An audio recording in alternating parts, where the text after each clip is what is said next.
so windy. Oh, it's recording. Yeah.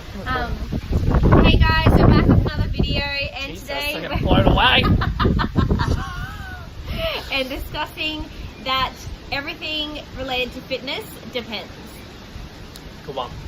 That was a good one.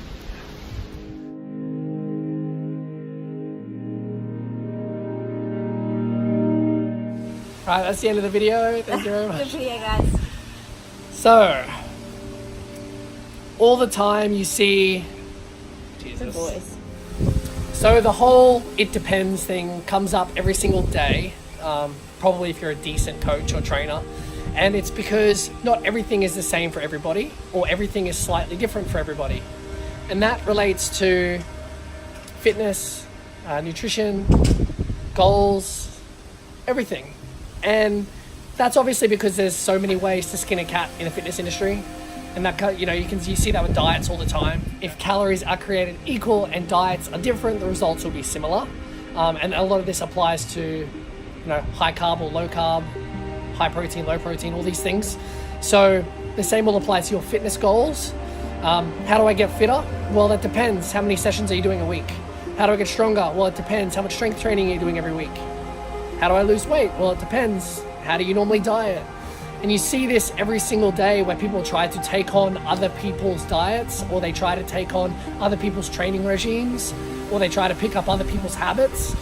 And the reason the fitness industry is very exciting is because everything really is based on it depends. For example, one person could be training 3 times a week, one person could be training 5 times a week. So if that person wants to get fitter, it depends. Which person? Or either person. If both people want to get fitter, it depends on what they're currently doing, or what they have been doing. So it depends on their current training history. So if I was training 6 times a week and you were training 3 times a week,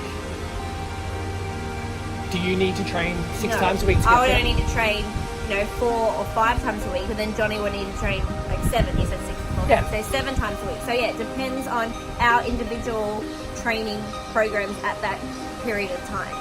And then the same applies to fat loss. So if you are currently dieting on 1,500 calories a day average, and Joe is dieting on 2,000 calories a day, to lose weight, I might need to go down to 13, that Joe might need to go down to 17. Yeah, so it depends on what that person is currently eating. So again, it depends. So everything in the fitness industry comes down to it depends. And that is just because everybody is very different in their lifestyle, their habits, their training, and their nutrition. Thanks for joining us, Sarah.